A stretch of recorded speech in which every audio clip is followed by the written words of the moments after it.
Assalamualaikum warahmatullahi wabarakatuh. Shalom, Om Swastiastu.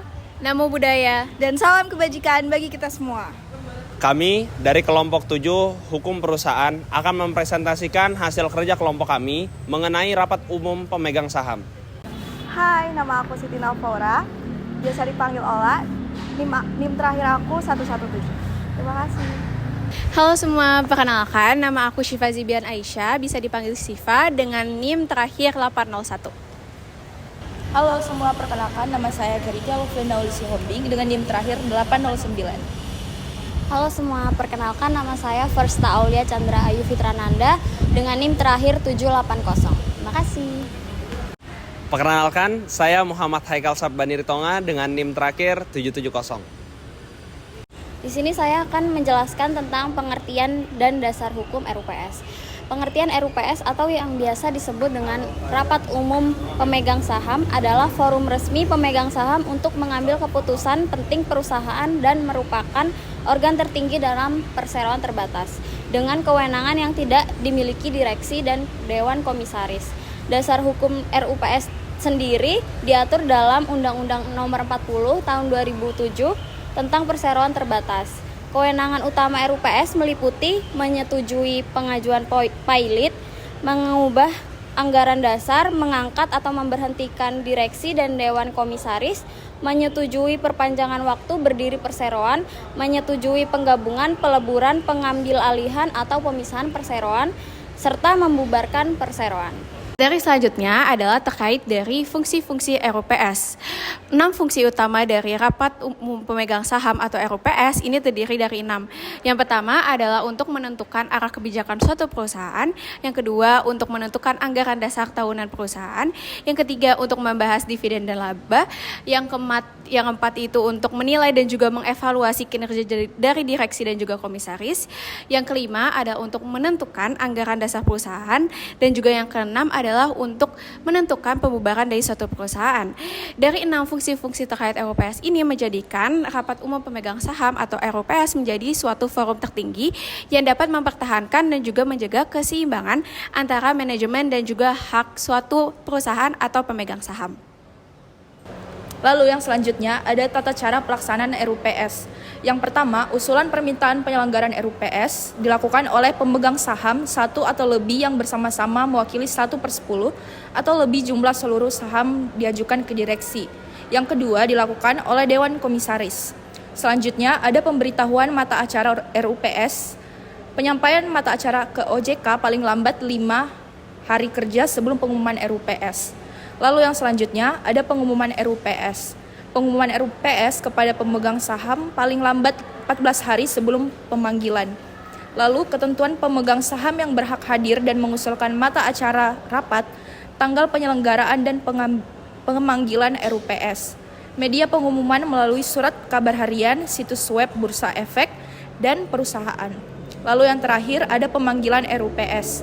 Pemanggilan RUPS kepada pemegang saham paling lambat 21 hari sebelum pelaksanaan RUPS. Informasi pemanggilan RUPS, tanggal, waktu, dan tempat RUPS, ketentuan pemegang saham yang berhak hadir, mata acara termasuk penjelasan atas setiap mata acara rapat. Lalu, media pemanggilan RUPS melalui surat kabar harian, situs web Bursa Efek, dan perusahaan. Dalam hal ini saya akan membahas terkait quorum. Quorum memiliki bahasa Latin yang artinya yang mana atau siapa. Hal ini adalah untuk menentukan jumlah minimum dalam kita untuk melakukan suatu keputusan atau batas ambang untuk hasil tersebut dapat disepakati. Quorum diambil pertama kali pada tahun 1361 untuk pemilihan rapat kehakiman, yaitu letaknya di Inggris. Dalam hal ini, dalam penyelenggaraan RUPS, agendanya adalah RUPS pertama lebih dari setengah dari hak suara hadir maupun diwakili. Dan RUPS kedua lebih dari setengah dari hak suara baik hadir maupun diwakili. Dan yang kedua adalah RUPS merubah anggaran dasar. Minimal adalah 2/3 dari hak suara hadir maupun diwakili. Yang terakhir adalah RUPS untuk MAK, mata acara khusus. Minimal adalah 3/4 hak suara hadir maupun diwakili. Dalam hal ini, untuk penyelenggaraan RUPS, persetujuan keputusan jika lebih dari setengah. Dan untuk RUPS merubah anggaran dasar, persetujuan keputusan minimal adalah 2/3 suara sah. Sedangkan untuk RUPS MAK, mata acara khusus adalah minimal 3/4 suara sah. Selanjutnya, jenis-jenis RUPS. Berdasarkan pasal 78 UU PT, dijelaskan bahwa RUPS dibagi menjadi dua jenis. Yang pertama, RUPS tahunan, dan yang kedua, RUPS lainnya. RUPS tahunan wajib diadakan dalam jangka waktu paling lambat 6 tahun. Fokus pembahasan yakni laporan tahunan. Agenda RUPS bersifat wajib. Selanjutnya, untuk RUPS lainnya, diselenggarakan kapan saja, sesuai dengan kebutuhan. Yang kedua, fokus pembahasan yakni membahas isu-isu mendesak bersifat darurat.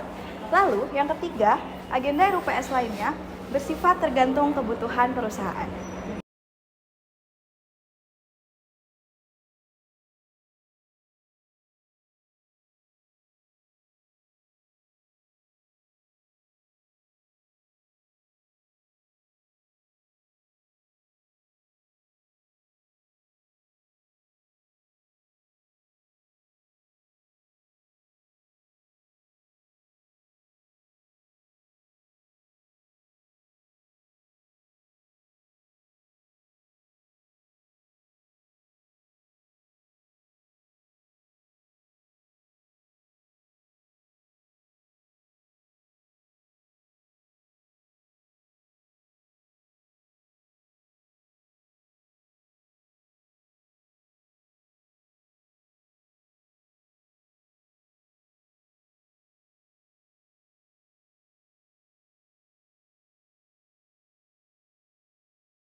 Sekian presentasi dari kelompok kami mengenai rapat umum pemegang saham.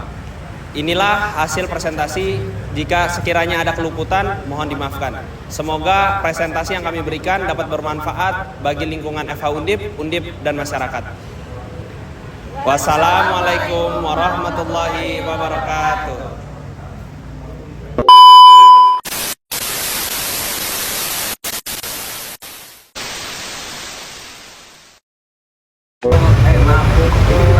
Selanjutnya, jenis-jenis RUPS. Berdasarkan pasal 78 UU 40 tahun 2020. Tunggulah kedeketan. Assalamualaikum. Ini HP-nya Tiga. Lalu pembahasan selanjutnya yaitu tata cara pelaksanaan RUPS.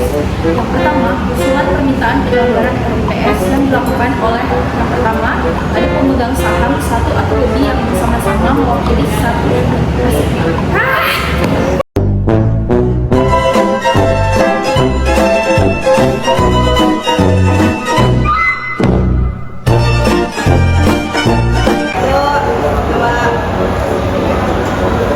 Selanjutnya, jenis-jenis RUPS. Berdasarkan pasal 78 UU PT, dijelaskan bahwa RUPS dibagi menjadi Stop it.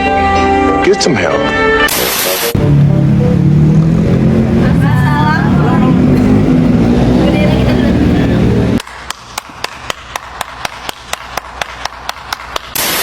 perusahaan. Oh, okay.